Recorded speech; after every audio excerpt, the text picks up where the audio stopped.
Good morning दोस्तों, कैसे हैं आप सब। I hope you are fine. तो आप सबके रिक्वेस्ट पे मैं एक छोटा सा वीडियो लेके आई हूँ प्रियम्बल के ऊपर, आपको समझाने के लिए कि प्रियम्बल होता क्या है और हम क्यों इसको इतना अहमियत देते हैं। ठीक है, तो सबसे पहले प्रियम्बल क्या है। प्रियम्बल हमारा होता क्या है, देखो जैसे कि मैं आपको एग्जाम्पल लेके बताती हूँ। हम स्कूल जाते हैं तो स्कूल में हर एक बच्चे के पास एक आईडी कार्ड होता है, जिससे क्या होता है कि उसकी आइडेंटिफिकेशन होती है कि भाई ये बंदा फलाना, इसके पापा है, ये इस क्लास में है, ये सब लिखा होता है। जस्ट लाइक दैट प्रियम्बल क्या है, प्रियम्बल एक आइडेंटिटी कार्ड है हमारी कंट्री का।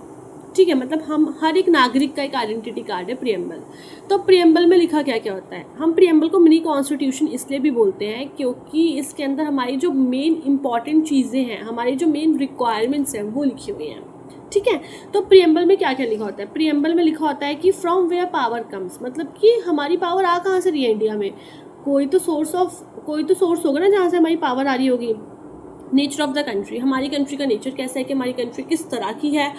ऑब्जेक्टिव्स, और हमें क्या क्या करना है इन फ्यूचर, क्या क्या इंपॉर्टेंट थिंग्स है जो हमें इन फ्यूचर करनी है अपनी कंट्री को, अपनी कंट्री को एक अच्छे लेवल पे लेके जाने के लिए। ठीक है, हमें क्या क्या प्रोमिसेस हैं, वो सब ऑब्जेक्टिव्स होते हैं हमारे।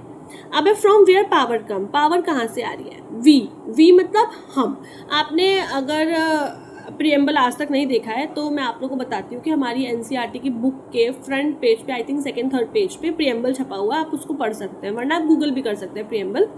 ठीक है, तो उस पर फर्स्ट लाइन प्रियम्बल में लिखी है we the people of the India.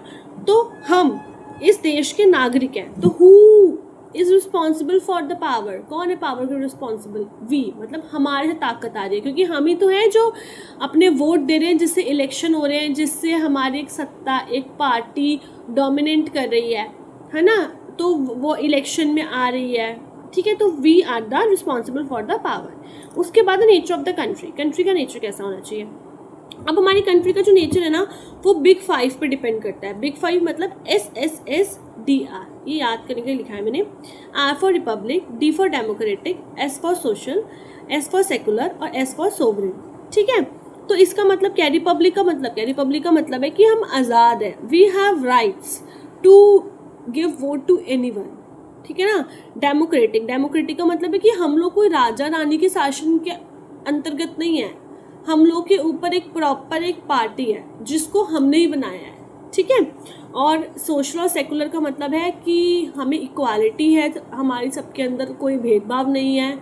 ठीक है, और सोवरेन का मतलब है कि वी आर द बॉस, हम लोग बॉस हैं, हम रिस्पॉन्सिबल हैं, हम ही हैं जो इस कंट्री को रन कर रहे हैं। ठीक है, फिर नेक्स्ट है हमारे ऑब्जेक्टिव्स क्या है, व्हाट वी वांट, हमें चाहिए क्या, भाई जनता को क्या चाहिए, बंदे को क्या चाहिए। ठीक है, तो वी वांट 4 प्रॉमिसेस, हमें 4 प्रॉमिसेस चाहिए।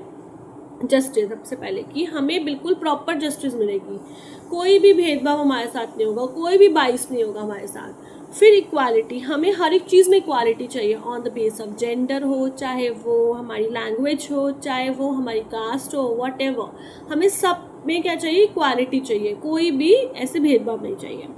लिबर्टी मतलब कि हमारे पास राइट टू स्पीक, बोलने की ताकत हो। ठीक है, तो उसके बाद हमारी फेटर्निटी, और इसका मतलब है हमारी कि हम लोग, हमारे बीच में भाईचारा होना चाहिए, हम सारे के सारे लोग एक भाई बहन हैं। ठीक है, तो ये इसके अंदर क्या आ जाएगा हमारा, ये हमारी 4 प्रॉमिसेस हुए।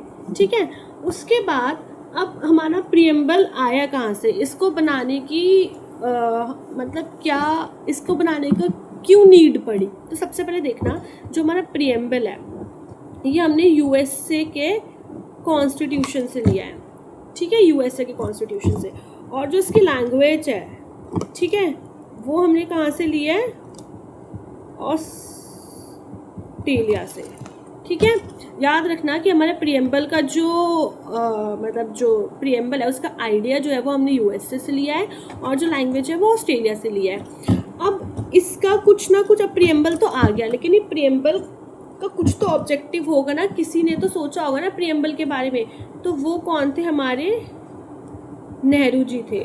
जब हमारी फर्स्ट कॉन्स्टिट्यूएंट असेंबली की मीटिंग बैठी थी हमारी 9 दिसंबर 1946 में, तो 13 दिसंबर 1946 में नेहरू जी ने एक रिजोल्यूशन दिया। उन्होंने कहा कि हमारा कॉन्स्टिट्यूशन कुछ इस तरह से होगा कि उसके अंदर इक्वालिटी, जस्टिस, ठीक है, सेफ्टी, और रिपब्लिक, डेमोक्रेटिक, इन सब की बातें की जाएंगी। तो जो हमारा रिजोल्यूशन था ना इसका प्रीएम्बल का, वो हमारा कहाँ से आया, नेहरू जी के पास से आया, जो कि कब उन्होंने दिया था 13 दिसंबर 1946 में उन्होंने दिया था, जिसकी हेल्प से आज हमारा प्रीएम्बल का मतलब बोला जाता है कि प्रीएम्बल का आइडिया उसी को माना जाता है। ठीक है, अब इसके बाद जो प्रीएम्बल है, वैसे तो हमारा प्रीएम्बल अभी तक सिर्फ ज़िंदगी में अभी तक सिर्फ एक बार चेंज हुआ है, मतलब अब तक के टाइम में, वो भी 42 अमेंडमेंट के तहत। जो इंदिरा गांधी जी थी उन्होंने 3 चीज़ें ऐड की थी प्रीएम्बल में, जो की थी सोशलिस्ट, सेकुलर और इंटीग्रिटी। और एक चीज़ और ध्यान रखना कि प्रीएम्बल में ना लास्ट में एक लाइन लिखी हुई है जिसमें हमारे जो कॉन्स्टिट्यूशन डे जिस दिन मनाया जाता है, कॉन्स्टिट्यूशन डे किस दिन मनाया जाता है आप सब लोग कमेंट कीजिएगा। ठीक है, तो उसके अंदर वो भी लिखा है लास्ट लाइन में कि ये हमारे इस दिन हम लोग इसको अपना रहे हैं, तो हमने कॉन्स्टिट्यूशन को उस दिन अपनाया है ना, तो वो भी मेंशन है उसके अंदर।